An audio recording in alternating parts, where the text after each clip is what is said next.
Bonsoir et bienvenue dans Ça vous regarde. À la une ce soir, ce trou de 50 milliards d'euros dans les caisses de l'État. Qui est responsable? Comment en est-on arrivé là?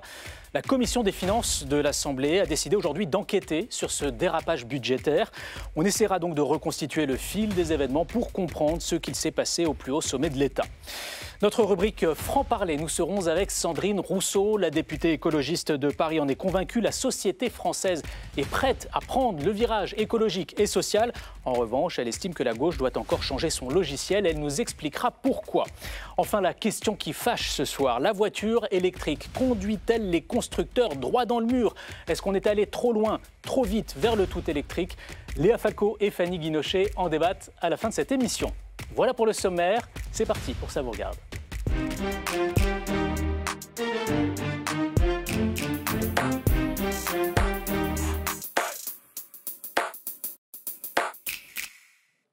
Bercy avait prévu un déficit de 4,4% du PIB pour cette année. Ce sera finalement 6,1%. Il manque 50 milliards d'euros dans les caisses de l'État. Que s'est-il passé? Eh bien, c'est pour faire toute la lumière donc, que cette commission d'enquête a été créée aujourd'hui par la Commission des finances. Présidée donc cette commission d'enquête par Éric Coquerel, avec comme co-rapporteur Éric Ciotti pour le groupe UDR et Mathieu Lefèvre pour Ensemble pour la République. Alors pour débattre de ce sujet, nous sommes avec 3 députés, 2 qui sont membres de la Commission des finances, 1 des affaires économiques, et puis avec un journaliste qui a tenté de démêler le vrai du faux, François-Xavier Bourmeau. Bonsoir. Bonsoir Clément. Vous co-signez la une du journal L'Opinion ce matin avec cette question dérive budgétaire. Bruno Le Maire est-il coupable? On verra ce que vous en pensez.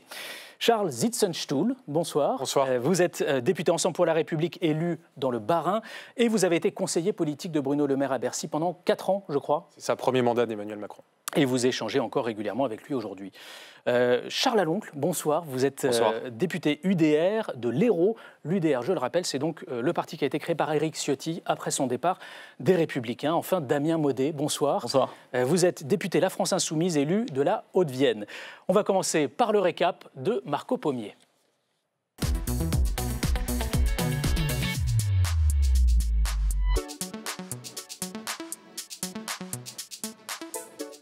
Bonsoir Marco. Bonsoir Clément. On est donc dans le premier acte de cette séquence budgétaire à l'Assemblée, la Commission des finances qui se transforme en commission d'enquête. Expliquez-nous. Oui Clément, c'est assez rare pour le souligner, c'est même une première pour la Commission des finances. Les députés de cette instance ont voté il y a moins de 2 heures. À l'unanimité, la Commission des finances a décidé de demander à la présidente de l'Assemblée de lui donner les prérogatives de commission d'enquête. Je vous dis le titre parce qu'il est assez précis. L'examen des causes et la recherche de ces causes dans la variation et les écarts des prévisions fiscales et budgétaires des administrations publiques sur les années 2023-2024. Bon, je sens que je vous ai tous perdus sur ce plateau, c'est dommage en début de chronique. En clair, on va parler du dérapage des finances publiques en 2023 et 2024, car les comptes sont dans le rouge. Le déficit devrait atteindre 6,1% du PIB cette année, un chiffre largement supérieur au seuil des 3% fixé par l'Union européenne, bien supérieur aussi aux prévisions de l'ancien gouvernement qui avait prévu de ramener le déficit à 4,4% du PIB. Ça fait tout de même une différence de 50 milliards d'euros. Alors pourtant, il y a eu plusieurs notes de Bercy assez alarmantes. Oui, une enquête de France 2 révèle que l'administration avait prévenu le cabinet de Bruno Le Maire, ancien ministre de l'économie, à 3 reprises au moins. Début 2024, une note confidentielle mentionne un déficit qui atteindrait 5,7% du PIB, très loin donc de l'objectif des 4,4%. Toute la question est de savoir si le gouvernement a tardé à réagir. En tout cas, dès son arrivée à Matignon, Michel Barnier parle de situation budgétaire très grave. Alors hier, dans l'hémicycle, sans surprise, il a dit oui à cette commission d'enquête. Une commission d'enquête qui devra déterminer les chiffres, les faits, la vérité, la dire aux Français. Mais moi, aussi longtemps que je serai à ce banc, comme le Premier ministre, le chef d'équipe d'un gouvernement, je m'en tiendrai aux faits, aux chiffres et je dirai la vérité. Alors, qui est responsable de cette dérive budgétaire, Marco? C'est la question. Je peux vous dire que la liste des suspects était plutôt simple à faire. D'abord, Gabriel Attal, c'est l'ancien Premier ministre. Elisabeth Borne a suggéré ce coupable ce week-end avec bienveillance, bien sûr. Petit tacle dans Var Matin, on voit que les finances publiques se sont dégradées ces 6 derniers mois, a-t-elle dit. Parole à la défense. La première chose que j'ai faite face à l'état budgétaire de notre pays, c'est de prendre un décret pour annuler 10 milliards d'euros de crédits budgétaires en cours d'année. Ensuite, tout au long de l'année, j'ai gelé 17 milliards d'euros de crédits. En 8 mois, 40 milliards d'euros d'économies identifiées ou réalisées. Je ne suis pas certain, quand on regarde dans le passé, il y a eu un tel bilan en matière d'économie sur un temps si court. Autre suspect, Clément, Bruno Le Maire, à la tête du ministère de l'économie pendant 7 ans. Le maire est-il coupable? L'ancien patron de Bercy qui avait pourtant réclamé au printemps un projet de loi de finances rectificative pour corriger les grands équilibres du budget. Demande refusée par l'Élysée et Matignon. Aujourd'hui, l'intéressé joue la carte de la transparence. S'il y a des questions à me poser, j'y répondrai avec beaucoup de sérénité et beaucoup de clarté devant les représentants du peuple français. Il reste un suspect, Clément, un homme dans le viseur de l'opposition. Il s'appelle bien sûr Emmanuel Macron, mais lui ne pourra pas être auditionné par cette commission d'enquête au nom de la séparation des pouvoirs. Merci beaucoup, Marco Pommier. Alors, quand on voit les notes de Bercy qui ont tenté d'alerter à plusieurs reprises, il y a 2 possibilités. Soit il y a eu une dissimulation de la situation, c'est ce que pense a priori le rapporteur général du budget Charles de Courson, il l'a dit ce matin, soit il y a eu une forme d'aveuglement politique, c'est l'autre option qui a été évoquée par Éric Coquerel. On va commencer par vous, François-Xavier Bourmont, avec votre regard de journaliste, vous qui avez recueilli un peu la version des uns et des autres dans cette affaire. Qu'en pensez-vous ? Alors, les premières alertes, il faut quand même souligner qu'elles sont assorties de mises en garde expliquant qu'il ne fallait pas les rendre publiques tout de suite parce que les modèles de calcul n'étaient pas stabilisés, mais qu'il y avait effectivement un risque qui pesait sans qu'il soit encore avéré. Puis plus on avance dans le temps, plus le risque se conforte, enfin se confirme, et effectivement, il apparaît que le dérapage des finances publiques se confirme. Alors, il faut replacer ça aussi dans une perspective de long terme, en partant de la crise du Covid, où tout ce qui a été fait sur le quoi qu'il en coûte par Bercy pour maintenir l'économie française en état de vie en fait, pendant cette crise sanitaire, a créé une sorte d'accoutumance à la dépense publique qui a continué à se diffuser assez longtemps après. Et on peut vraisemblablement dater le début, le moment où toutes les digues du sérieux budgétaire commencent à lâcher, vers fin 2022, début 2023, où là, les premières alertes de Bruno Le Maire commencent à être émises, mais ne sont pas écoutées. Et pas écoutées par qui ? Alors, par le président de la République pour commencer, par la majorité aussi, parce qu'il y a une conviction qui est ancrée depuis 2017 que la politique de l'offre va produire des effets et que... Donc, politique de l'offre, c'est favoriser un peu les entreprises, les aider à être plus compétitives, donc réduire leurs impôts ou leurs charges, voilà, parce que l'idée derrière, c'est toujours... En se comparant à l'Allemagne, il y avait cette phrase qui revenait tout le temps, que ce soit chez Bruno Le Maire ou chez Emmanuel Macron. Si on avait le même taux d'activité que l'Allemagne, on n'aurait pas de problème de finances publiques. Et donc cette idée-là, elle imprègne et elle pousse aussi à la dépense avec un président de la République qui ouvre un peu les vannes et un ministre de l'économie qui essaye de résister, mais pour tout un tas de raisons, ne résiste pas tant que ça. Damien Maudet, quel regard vous portez, vous, sur ce qu'on découvre un peu aujourd'hui, nous ? Déjà, la question est de savoir est-ce qu'il y a eu dissimulation ou est-ce qu'il y a eu aveuglement. On a quand même le sentiment qu'il y a potentiellement eu un peu des deux, avec d'une part donc, des notes que Bruno Le Maire aurait ignorées, mais je veux dire qu'il n'y avait pas besoin d'attendre les notes ignorées par Bruno Le Maire pour le savoir. Moi, je crois qu'aussi loin que je me souvienne, depuis 2022 et que je suis élu à la Commission des Finances, à chaque fois, on a eu le Haut Conseil des Finances publiques et Pierre Moscovici qui disait que les estimations était trop optimiste de la part du gouvernement. Il disait aussi que de toute façon, nous allions manquer de recettes parce qu'effectivement, depuis 2017, nous avons un président de la République avec son ministre de l'économie qui n'ont fait que baisser les recettes. Et d'ailleurs, Pierre Moscovici, aujourd'hui, dit qu'il nous manque à peu près 60 milliards d'euros de recettes que nous aurions perdues, ce qui est à peu près ce que M. Michel Barnier essaie d'économiser. Donc je crois que le problème est ici. Mais ce que je veux dire, c'est qu'il y avait les notes, sans doute, qui ont été vues par Bruno Le Maire et qu'il a ignorées. Mais en fait, C'était même public et nous on a alerté plusieurs fois quand le Haut Conseil des finances publiques vient pour dire que c'est trop optimiste, qu'on alerte aujourd'hui les ministres et voire le président de la République et en fait dans une espèce d'autosatisfaction nous disent que finalement nous avons tort. La vérité c'est qu'aujourd'hui nous ont amenés dans cette situation catastrophique et ce sont les Français qui vont le payer avec leurs services publics, les écoles, la santé, etc. Charles Aloncle, on a un regard a posteriori, c'est un peu facile de porter un jugement comme ça après coup. Vu la tonalité des notes de Bercy, vous pensez qu'il aurait fallu tout de suite corriger le tir, faire un projet de loi de finances rectificative, comme on appelle cela ici à l'Assemblée? Moi, ce qui m'étonne effectivement, c'est que la toute première note qui est arrivée sur le bureau de Bruno Le Maire, en tant que ministre de l'économie, elle date du 7 décembre 2023, où elle émane de la direction du Trésor, qui lui explique qu'en fait, que le déficit ne sera pas à 4,4, mais autour de 5,2. Et déjà, Bruno Le Maire décide de ne pas se saisir et de ne pas communiquer sur cette note. Ensuite, en janvier, c'est pas moins de 3 notes qui sont communiquées par cette même direction du Trésor. 19 janvier, 24 janvier, 16 février. 16 février, oui, pour arriver à un déficit estimé à 5,7%. Donc, en l'espace de 2 mois, on a pris plus de 35 milliards d'écart quant aux prévisions. 35 milliards pour que les Français se saisissent du sujet. C'est à peu près l'équivalent du budget du ministère de l'Intérieur. Donc il fallait faire quoi selon vous à ce moment-là? À ce moment-là, vous êtes ministre de l'économie, vous avez une telle responsabilité, la responsabilité que Bruno Le Maire a, c'est un devoir de vérité, c'est expliquer aux Français qu'il y a une vraie dérive par rapport aux estimations. Ça, c'est un premier point. Ensuite, il semblerait qu'il y ait eu une confusion entre le ministre de l'économie, Matignon, et l'Élysée.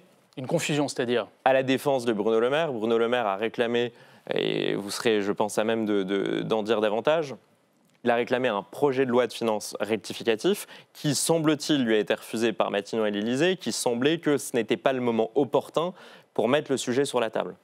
Donc tout ça pour dire qu'à l'évidence, je pense qu'il y a eu une forme d'amateurisme qui pourrait même se rapprocher d'une dissimulation, puisque Bruno Le Maire, depuis le mois de décembre, était au courant de cette dérive. Après, on a vu la tonalité de la première note qui était très prudente et qui disait on ne peut pas encore l'affirmer avec certitude. Charles Zitzenstuhl, vous connaissez bien Bruno Le Maire. Pourquoi est-ce qu'il n'a pas donc communiqué plus tôt sur la situation des finances publiques? Et est-ce qu'il a vraiment tenté de corriger le tir, comme on le dit? Mais je suis étonné dans ce que je viens d'entendre. Bruno Le Maire a toujours été d'une transparence totale sur ce sujet. Il a toujours tout dit et tout communiqué. Moi, je suis membre de la Commission des finances depuis 2022, que ce soit en commission à l'Assemblée nationale, dans l'hémicycle, dans les médias, où il s'exprimait très fréquemment comme ministre. Il a alerté dès le début de l'année 2024 sur les difficultés budgétaires inattendues que la France allait rencontrer. Alors pourquoi n'a-t-il pas été entendu? Il propose dès le mois de février un projet de loi de finances rectificative pour l'année 2024, alors que le budget a été voté il y a quelques semaines. Et il y a un débat politique à ce moment-là, et Bruno Le Maire, en responsabilité, fait le travail et dit clairement, oui, on doit corriger le tir. Qui a dit non à ce projet de loi de finances rectificative? Il a perdu l'arbitrage. Donc ça s'est joué à l'Élysée? Il a perdu l'arbitrage. Sur quels arguments? Et puis moi, j'ai des souvenirs, quand même, de peu de soutien dans la classe politique française. Alors j'entends là depuis quelques heures maintenant les différents groupes d'opposition qui expliquent qu'ils étaient là pour soutenir rien. Moi, j'ai très peu de souvenirs, notamment des partis plutôt de droite, d'avoir un soutien très fort, c'est-à-dire des partis qui, normalement, sont là pour aider à la bonne gestion des finances publiques. Très peu sont allés soutenir Bruno Le Maire. D'ailleurs, les mêmes. Vous avez en tête Éric Ciotti, j'imagine. Oui, mais Bruno Le Maire avait tout mis sur la place publique. Donc il n'y a aucune dissimulation. Mais est-ce qu'il a discuté, par exemple, avec Éric Ciotti de ce projet de loi de finances rectificative? Est-ce qu'il a demandé à la droite, êtes-vous prêt à voter ce texte? Ça, il faut lui demander. Mais enfin, tout était public. Enfin, pardon, dès le mois de février, dès le mois de mars, tout est rendu public. Il y a très peu de soutien, d'ailleurs, venant de personnes qui, un an avant, n'avaient pas soutenu la réforme des retraites, qui était aussi une mesure, d'ailleurs, pour la bonne gestion des finances publiques.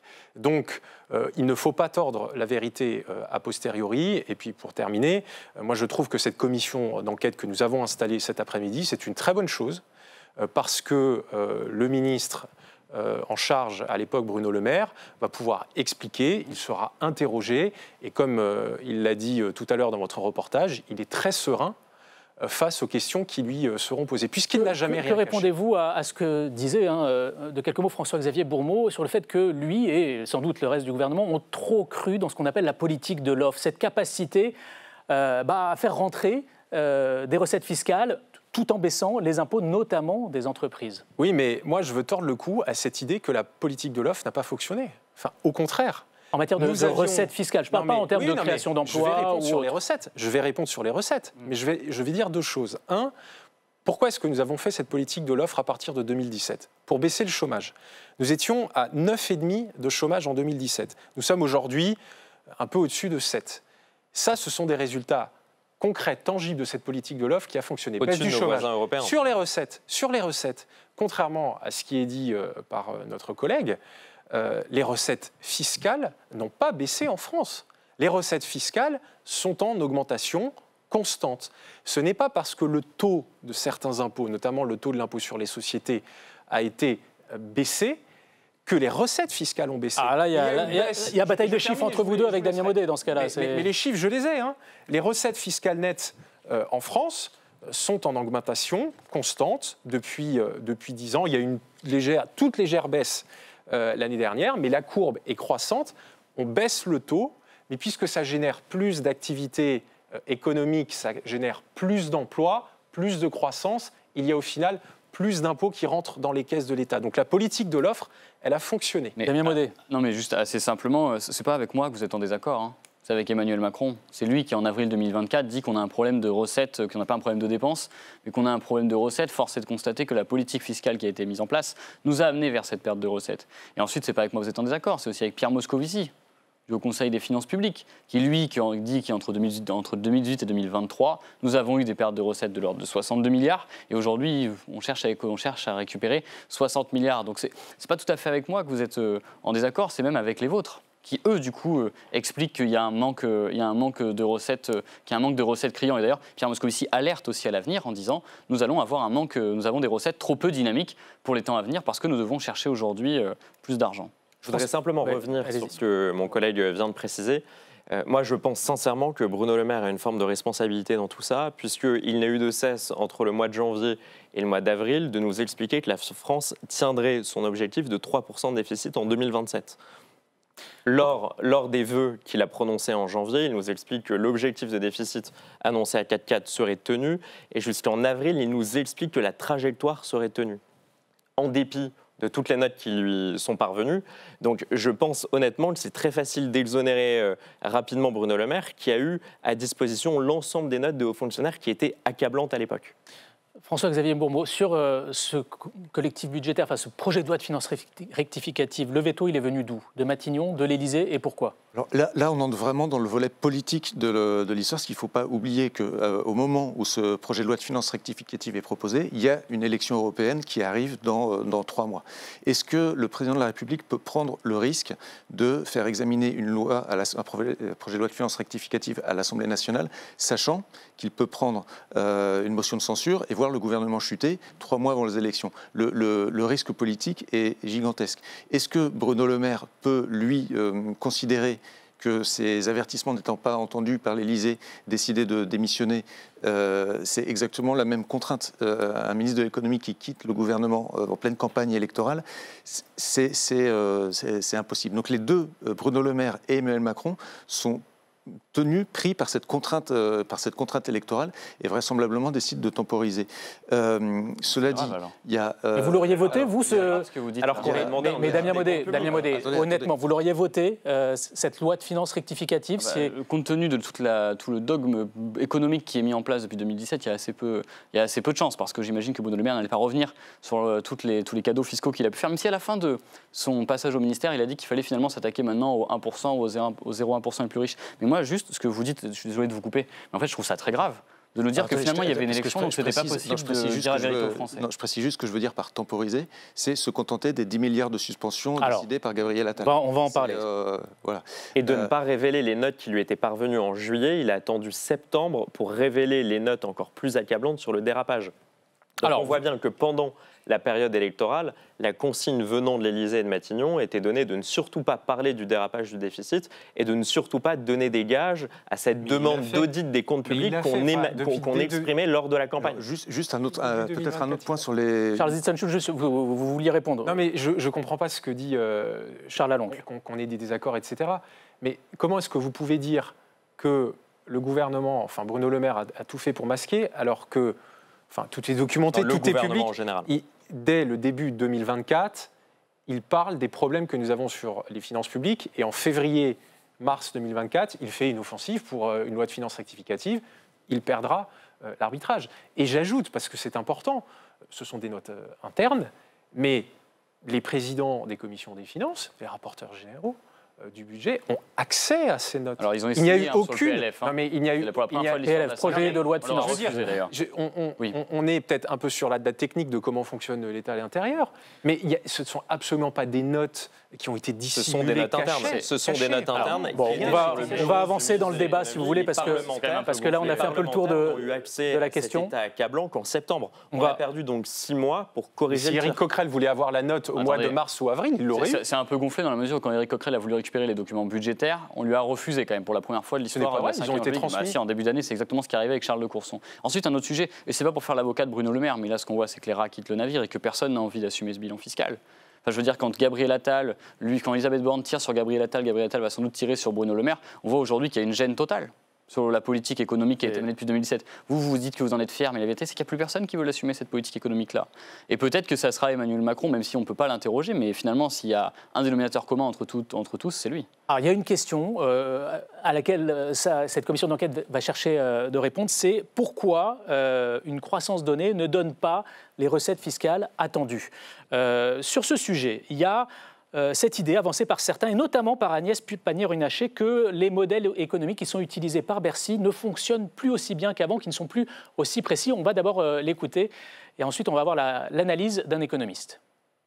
Je rappelle qu'un budget, c'est d'abord des recettes, et que les recettes, elles sont liées à l'économie. Donc, est-ce qu'on a eu une prévision de recettes qui était trop optimiste, ou est-ce qu'elle était conforme à ce qu'on pouvait attendre de nos modélisations? Est-ce que nos modélisations ne fonctionnent plus? C'est une bonne question.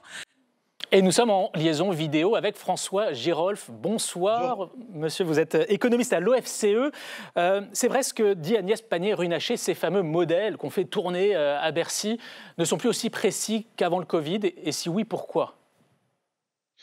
Oui, alors effectivement, parce que la surprise, c'est pas tant que le gouvernement a été trop optimiste sur la croissance, pour une fois, parce que ça c'est un jeu assez traditionnel, où les prévisions du gouvernement ont tendance à être trop optimistes, c'est que, étant donné le niveau de la croissance, effectivement, qui a été plutôt en ligne avec ce que le Trésor avait prévu, en fait, les recettes fiscales ont été très inférieures à ce qu'on aurait pu attendre en temps normal. Et donc, il y a plusieurs hypothèses. En fait, il faut se rappeler qu'en 2021 et en 2022, la surprise, ça avait été l'inverse. C'est-à-dire que les recettes avaient été particulièrement importantes étant donné le niveau justement de la croissance. Et ça avait surpris plutôt à la hausse. Et d'ailleurs, on s'était mis à parler, comme vous l'avez rappelé, d'un effet Laffer, comme on dit, c'est-à-dire quand on baisse en fait les taux d'imposition, on a plus de recettes fiscales. Et c'est vrai qu'on entendait beaucoup de discussions, notamment du côté du gouvernement, assez triomphalistes, en disant ça montre que notre politique de l'offre fonctionne en fait tellement bien que quand on baisse les impôts, on augmente les recettes fiscales. Et en fait, ce dont on se rend compte en 2023 et 2024, c'est qu'on a eu tort sur cette hypothèse. Donc en partie, on a surestimé l'effet de la politique de l'offre, son effet positif qu'elle pouvait avoir, mais aussi on a sûrement mal prévu dans une période quand même assez particulière, parce qu'on sortait du Covid, il y a eu l'inflation en 2022-2023, donc en fait c'est autant de raisons pour lesquelles les modèles qui sont calibrés pour des moments où l'inflation est relativement faible, échouent à prévoir ce qui se passe dans une période où on a plus d'inflation et où on a une reprise après le Covid. Donc, à la fois, les modèles, c'est normal qu'on les réévalue à la lumière de ce qui s'est passé, et en même temps, on peut comprendre pourquoi les modèles ont échoué dans des circonstances assez particulières. Vous évoquez donc l'inflation pour expliquer le fait que ces modèles se soient déréglés. Est-ce que c'est aussi la composition nouvelle de la croissance? On dit qu'elle vient davantage des exportations que de la consommation intérieure. Ça joue, ça aussi? Oui, tout à fait. Oui, tout à fait. Donc, une des surprises, effectivement, c'est qu'il n'y a pas eu de reprise de la consommation, hein. Le taux d'épargne depuis 2017, depuis l'élection d'Emmanuel Macron, est 4 points au-dessus de ce qu'il était, ce qui veut dire que les ménages consomment relativement peu par rapport à leur niveau de revenu. Et les économistes prévoyaient que ça reviendrait à la normale et que par conséquent, la consommation permettrait de faire rentrer plus de recettes de TVA, par exemple. Et en fait, ce qu'on a observé, c'est que le pouvoir d'achat des ménages a plus baissé que ce qu'on anticipait. Peut-être aussi que le pouvoir d'achat a été réparti d'une manière plus inégale que ce qu'on attendait. En tout cas, la consommation a flanché et du coup, les recettes de TVA ne sont pas rentrées. Merci beaucoup François Giroff d'avoir été avec nous dans Ça vous regarde.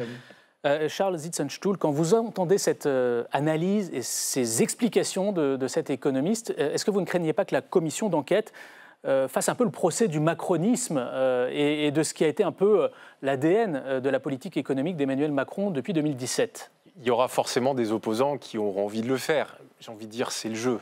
C'est aussi ça la vie politique. Nous sommes d'une démocratie et une commission d'enquête, elle est menée par des députés, chacun sa sensibilité. En tout cas, on sera un certain nombre, j'en serai, à défendre notre bilan économique. Je sais qu'en ce moment, ça a du mal à percer le mur du son, mais nous avons des résultats économiques depuis 2017 dont nous pouvons être fiers. Le pays est sorti du chômage de masse.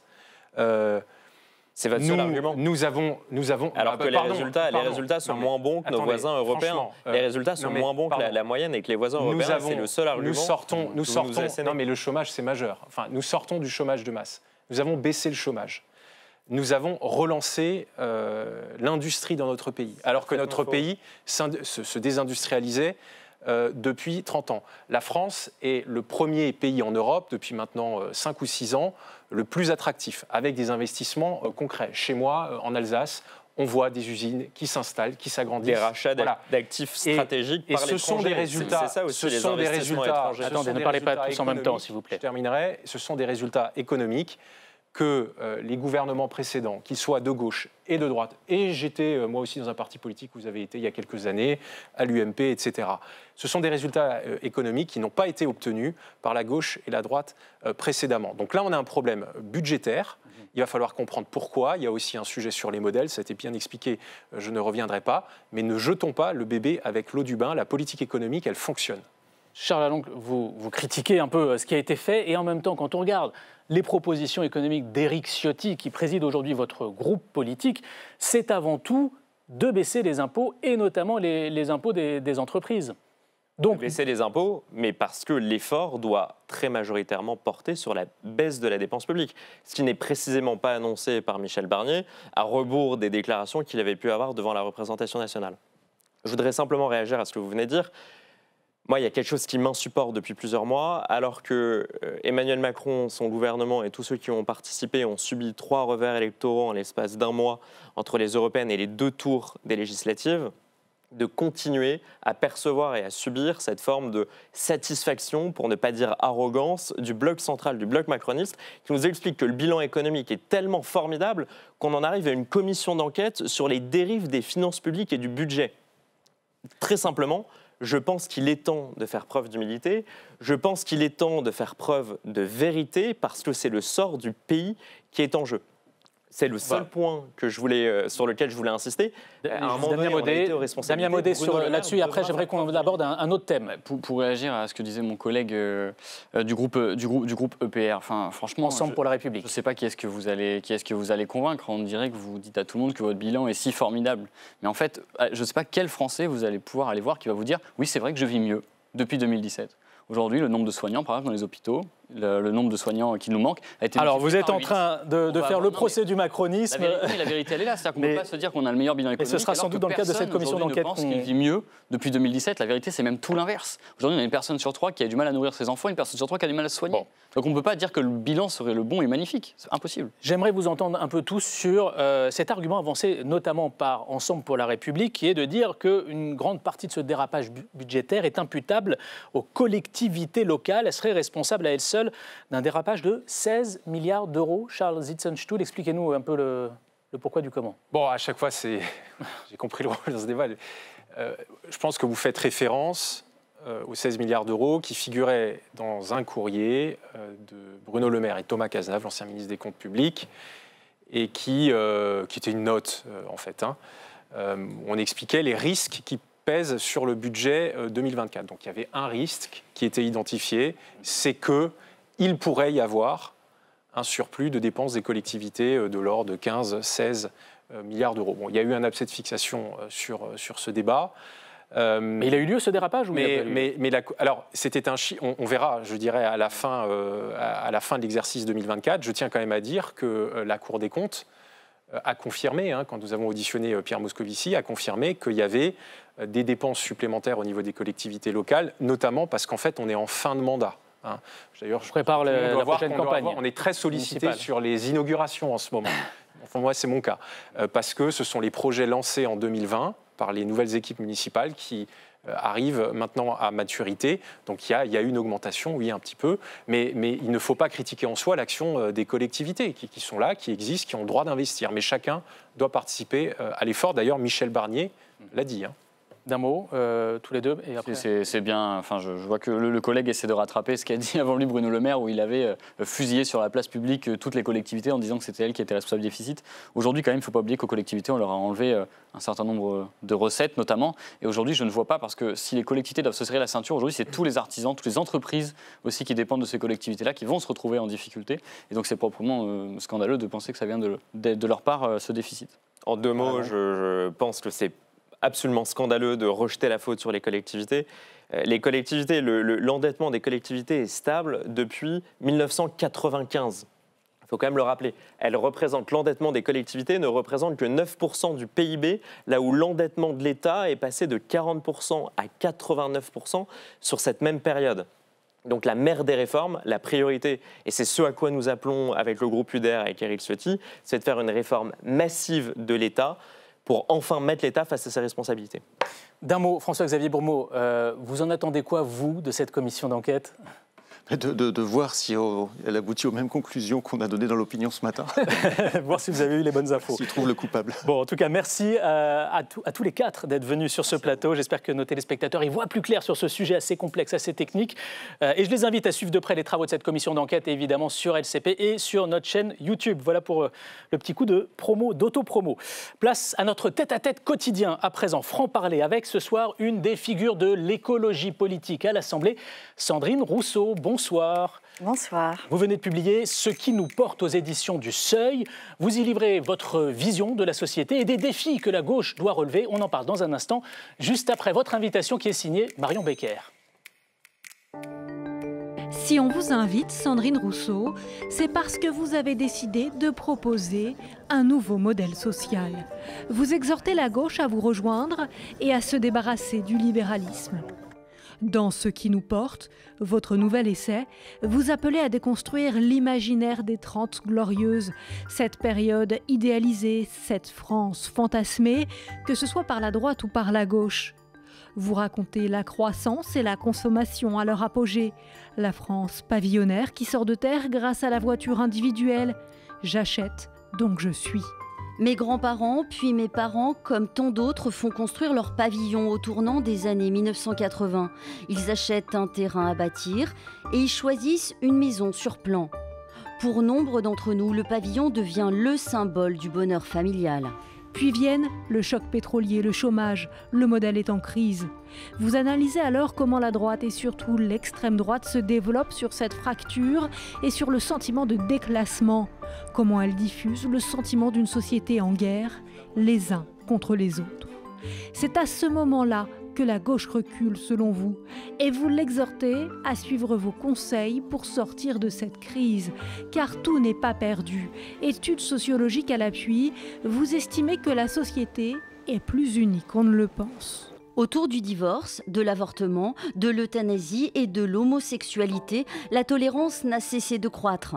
L'adhésion au libéralisme des mœurs a fortement progressé dans la société française. Dans cet essai, résolument optimiste, vous dénoncez la polarisation de la société. Pourtant, Sandrine Rousseau, vous y avez sans doute participé, avec des phrases, des sorties médiatiques qui ont choqué. On a besoin de déviriliser la politique, oui. Oui, je le pose comme ça, oui. Lâchez nos utérus. Nos ventres ne sont pas la variable d'ajustement de votre réforme des retraites. Aujourd'hui, dans ce qui nous porte, c'est une Sandrine Rousseau plus apaisée qui transparaît, une économiste portée par les récents mouvements sociétaux et l'espoir. Bonsoir et bienvenue, Sandrine Rousseau. Bonsoir. Vous êtes plus apaisée? Comment vous réagissez à ça? Je suis plus apaisée parce que ma rage reste présente, oui, parce que c'est une rage que ressentent beaucoup de personnes et que je porte aussi à l'Assemblée. C'est une voix, voilà. Ce qui est sûr, en tout cas, c'est que vous êtes optimiste et que vous avez fait le choix de l'optimisme. Je dis le choix dans ce livre parce que ça ne va pas forcément de soi quand on voit le tableau que vous dressez de notre paysage politique. Oui, parce qu'en fait, si on se lève le matin, on constate que tout va mal. Enfin, c'est même très angoissant, c'est anxiogène. On a comme une chape de plomb sur la tête, on se sent très impuissant dans la situation. Et donc, comme je ressens ça comme à peu près tout le monde, ou beaucoup de gens en tous les cas, eh bien, je me suis interrogée dans ce livre de savoir où est-ce qu'on pouvait trouver des points d'appui pour transformer la société. Et donc, ce livre, c'est ça, c'est un livre économique, sociologique, c'est un livre que je fais aussi en tant que chercheuse, ouais, c'est ça, sur où est-ce qu'on peut trouver les points d'appui. Et en fait, il y en a plein. Alors, vous appelez la gauche à tourner la page des 30 glorieuses, à ne pas être nostalgique des 30 glorieuses, à renoncer à l'objectif de croissance économique. Il faut accepter de produire moins de richesses, ou en tout cas de ne pas en produire plus. Vous appelez ça la croissance et pas la décroissance. Qu'est-ce que ça implique pour la gauche? Construire un nouvel imaginaire, enfin, se fixer de nouveaux objectifs, renoncer à certains? Je pense qu'il faut sortir de l'idée que notre modèle social tient uniquement au gain de productivité qu'on peut faire, à la croissance, parce qu'en fait, c'est ça qu'il y a derrière. Il faut le financer, ce modèle social. Hein. Absolument, mais justement, on doit repenser ce qui vient dans la sphère marchande, ce qui ne l'est pas. Et puis surtout, il y a quand même, la croissance, elle n'existe plus. Elle n'existe plus de toute façon. On court après la croissance comme on court après le DAU. En fait, ça n'existe pas. On est déjà Aujourd'hui, il n'y a plus de croissance. Et la question, c'est comment on comprend la limite planétaire qui nous est posée, parce qu'on le voit, là, il y a une alerte vigilance à inondation dans certains départements de France. Il y a eu des événements extrêmes. Il y a eu en Floride, il y a eu plusieurs dizaines de morts.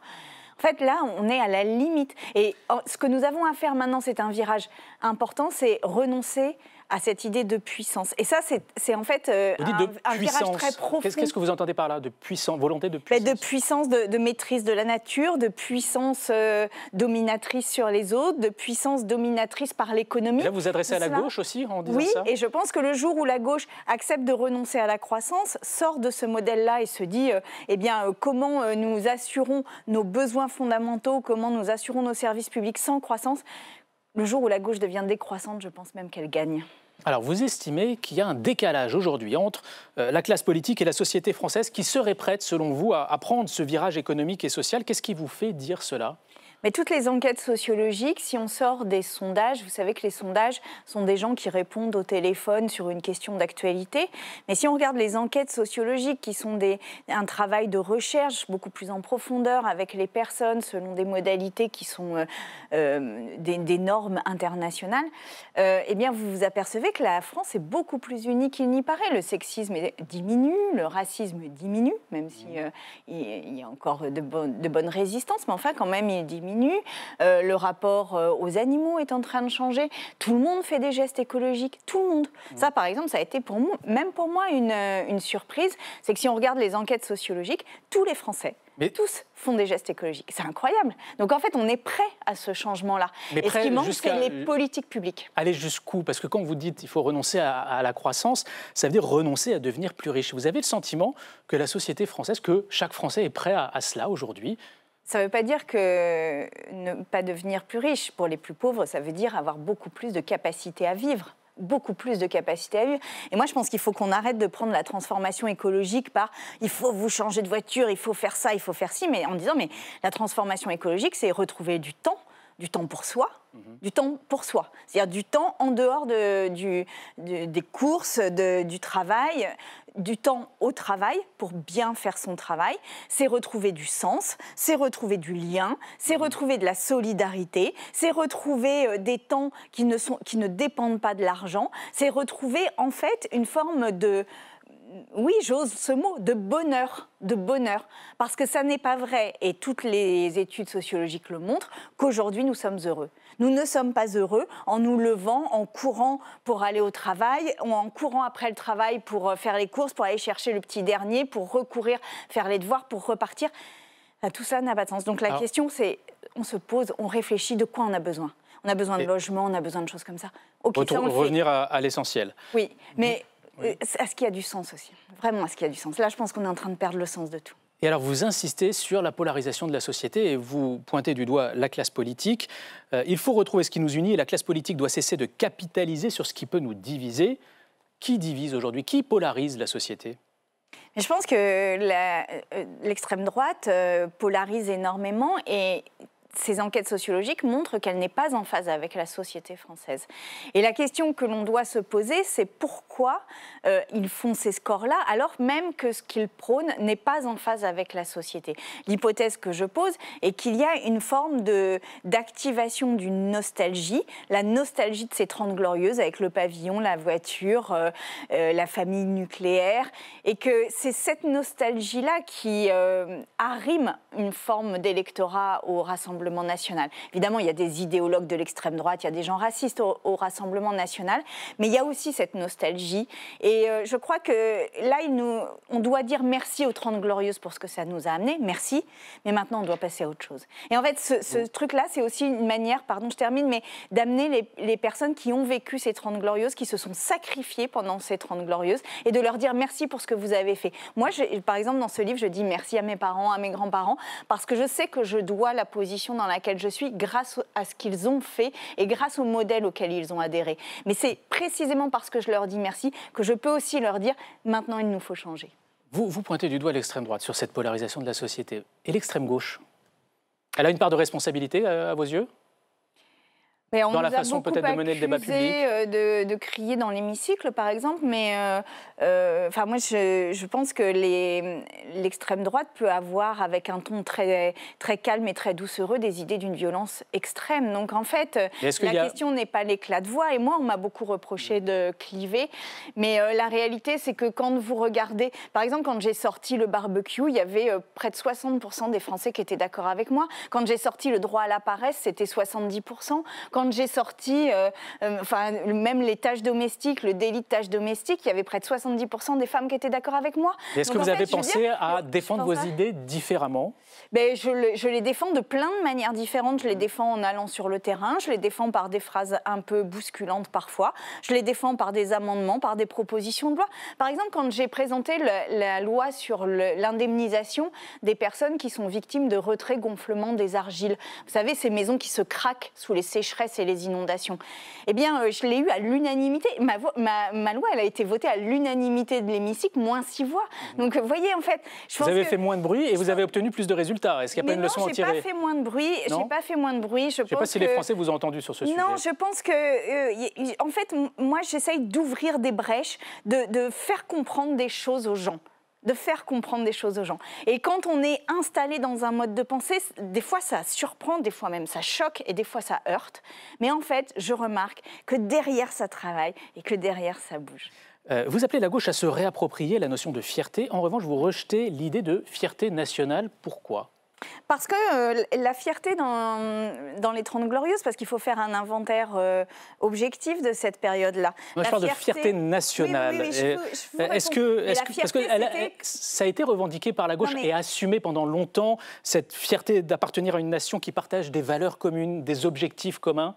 Non, mais la fierté, c'est que son enfant puisse réussir grâce à l'école publique. Sa fierté, c'est qu'on ait un hôpital de très bonne qualité juste à côté. C'est ça, la fierté. Et ça ne se réfère pas au pays dans lequel on est ? C'est pas être né sous 3 couleurs. La fierté de la France, c'est la fierté de son modèle social. C'est des choix de société que nous avons faits, de mettre en partage une partie de notre richesse pour permettre à tout le monde, c'est la chanson de l'Auvergnat de Brassens, pour permettre à tout le monde, y compris le plus fragile, de pouvoir rentrer dans un hôpital et de ne pas avoir de justifier de son revenu. Et en fait, c'est beau comme projet. C'est beau. Cette France-là, ce projet social de la France, il est exceptionnel.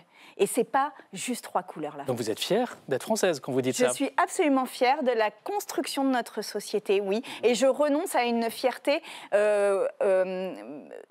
de bon marché, j'ai envie de dire, qui consiste juste à dire, voilà, vous êtes nés sous un drapeau, mais à ne pas assumer toute l'histoire sociale de ce pays. Alors vous parlez aussi de vous dans ce livre d'une façon très franche. Vous évoquez les crises suicidaires qui ont traversé votre vie depuis votre adolescence. Et la dernière en date, c'était au lendemain du premier tour des législatives, alors que vous veniez d'être réélu dès le premier tour. C'est le climat politique ambiant qui vous avait fait traverser cela? Je l'ai trouvé violent, ce climat politique. J'ai trouvé violent le résultat j'ai trouvé violente la dissolution. J'ai trouvé violent le résultat du premier tour où le Rassemblement national est arrivé en tête. Je ne reconnaissais pas la France. Je me sentais impuissante à essayer de la transformer. Et ce que j'ai voulu surtout dire par là, c'est qu'il y a 13 millions de Français qui souffrent psychiquement, que ce soit de dépression, de crise suicidaire, de pensée suicidaire, de bipolarité, de toutes les maladies psychiques qui peuvent exister, et troubles psychiques. Et je voudrais leur dire, vous n'êtes pas seuls. Vous n'êtes pas seuls. Et je sais que le caractère anxiogène de la situation, quand on regarde notre inaction climatique, quand on regarde la situation internationale, eh bien des fois on a tendance à retourner la violence contre soi-même, contre nous-mêmes, et on se fait du mal. Il y a 500 000 burn-out aujourd'hui au travail. C'est la violence du travail les salariés la retournent contre eux-mêmes et se font du mal. Et en fait, ça, c'est politique. Notre souffrance psychique, elle est politique. Et c'est cela que je veux dire, et je veux dire aussi que j'en suis consciente. Ces fragilités que vous évoquez, on ne les devine pas quand on vous voit prendre la parole et défendre vos idées en public. C'est difficile parfois d'être la Sandrine Rousseau publique? Non, mais c'est pour ça que je le pose, pour dire que je ne suis pas... Je pense que dans les problèmes que nous avons, il y a aussi cette espèce de leadership qui savent tout, mieux que tout le monde, qui sont des grands stratèges tout à fait indifférents aux émotions. Moi, ça ne me parle pas du tout. Moi, je n'ai pas envie de leader comme ça. Je pense qu'Emmanuel Macron nous conduit complètement sur une fausse route. Et donc, je voudrais dire qu'on a besoin de leaders qui sont humains, qui ont leurs failles, leurs forces, et qui ressentent et de l'empathie et de l'émotion, et que c'est comme ça qu'on va s'en sortir, et que surtout, on a besoin de vous. Merci beaucoup, Sandrine Rousseau, d'être venue dans Ça vous regarde. Je rappelle le titre de votre livre, Ce qui nous porte, comment nous pouvons éviter la catastrophe, aux éditions du Seuil. Tout de suite, la question qui fâche.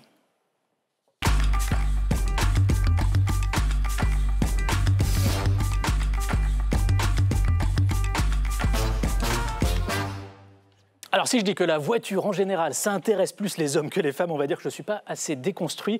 Mais ce soir, en tout cas, c'est un débat entre femmes qu'on va avoir sur la voiture électrique. Bonsoir Fanny Guinochet. Vous êtes journaliste économique à La Tribune et à France Info. Bonsoir Léa Falco. Bonsoir. Vous êtes cofondatrice de Construire l'écologie. Pour commencer, on va faire le point un petit peu avec Clément Perrault sur les enjeux du passage au tout électrique pour les constructeurs automobiles européens, alors qu'on est en plein salon de l'automobile.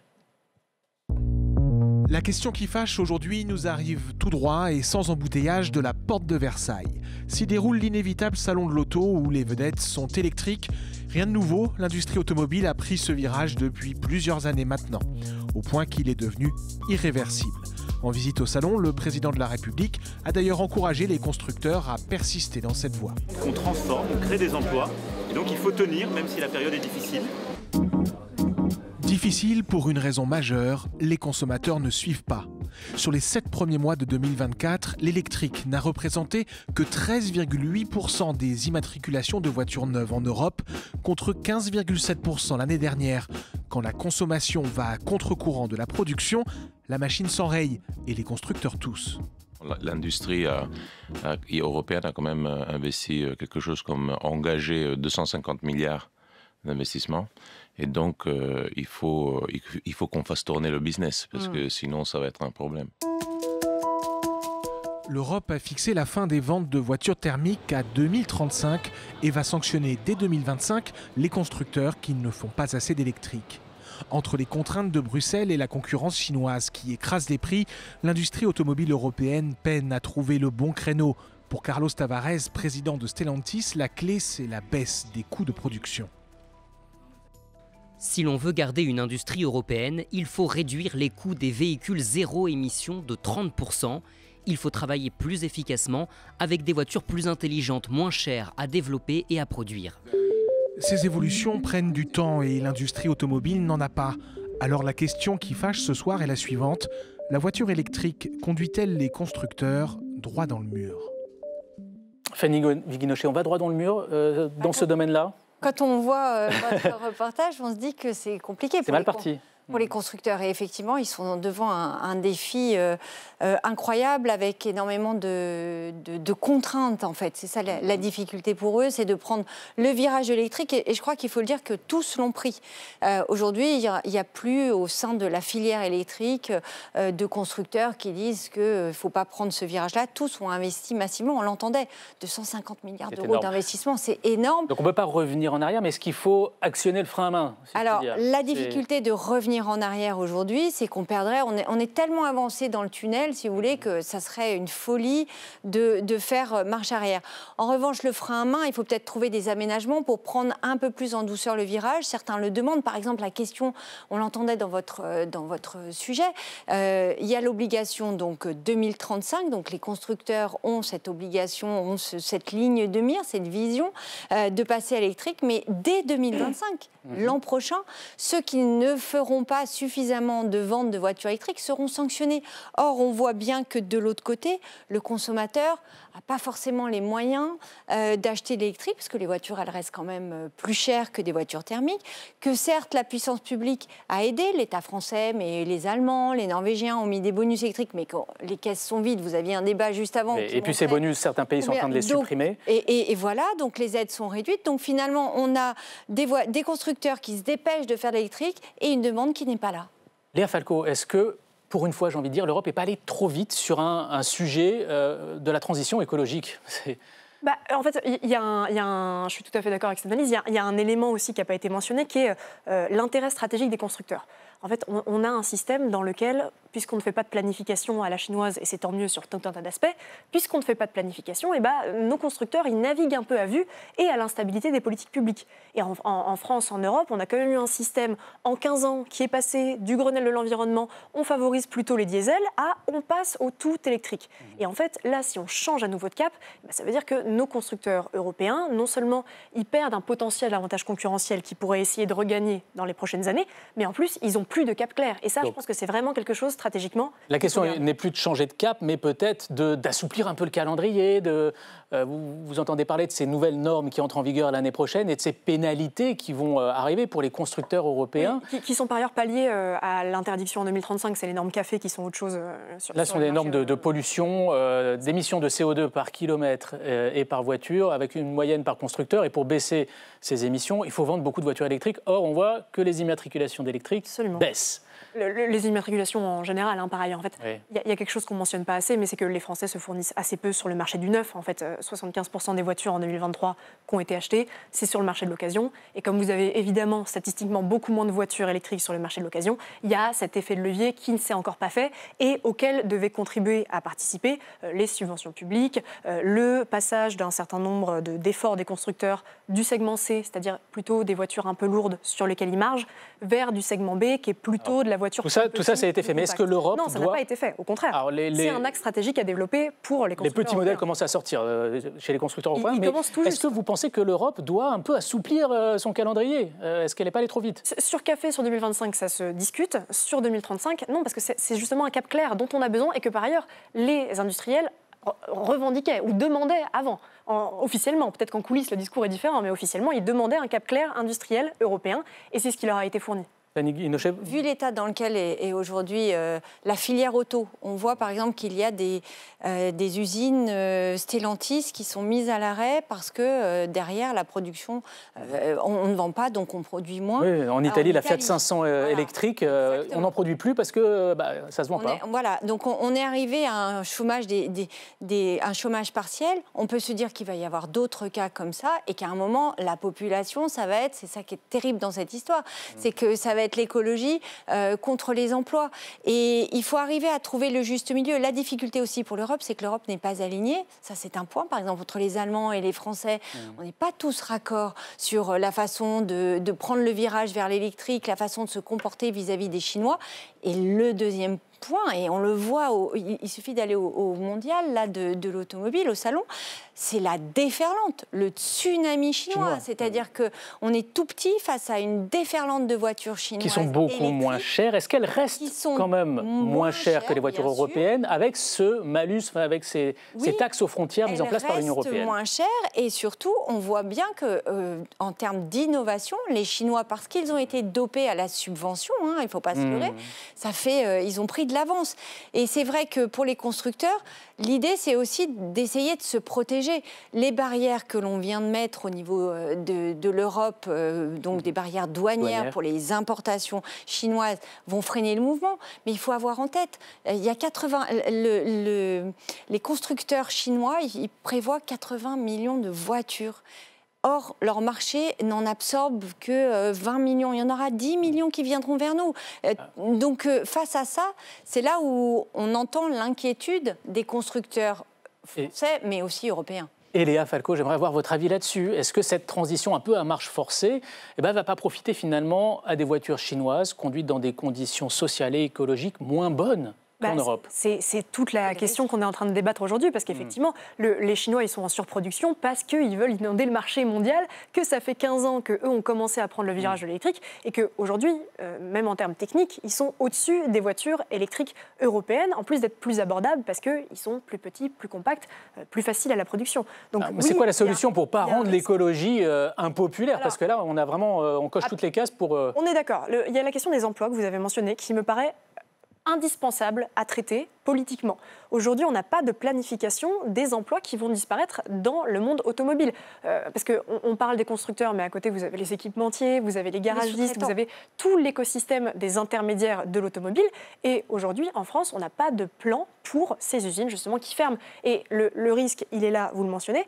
Il n'est pas, je pense que ce n'est pas une fatalité, que nos constructeurs européens peuvent reprendre le dessus sur cette situation. Ça ne veut pas dire que c'est gagné, mais qu'il faut tout un ensemble d'investissements dans la filière, de repositionnement stratégique, et puis de localisation et de relocalisation aussi. Et là, on sent cette tension entre le social et l'écologie. Le mot de la fin. L'emploi, ça sera de toute façon le juge de paix. Comme pour les ventes des voitures, ce sera le prix. L'emploi, c'est ce qui fera qu'à un moment... les politiques seront acculées. À mon avis, il y aura des coups de pression. Et il faudra voir, mais à mon avis, c'est parce qu'il y aura des usines qui fermeront, parce qu'il y aura des usines qui seront au chômage partiel en Europe, que les politiques seront obligées de s'accorder. Et on verra peut-être de faire évoluer les calendriers ou trouver des assouplissements, des aides pour essayer de faire cette transition écologique de façon la plus douce, sans mauvais jeu de mots, possible. Eh bien, merci à toutes les deux, même si les perspectives que vous avez ouvertes sont plutôt sombres. C'est la fin de ce débat. Myriam Ankawa sera de retour demain, même heure, même chaîne. Bonne soirée sur LCP.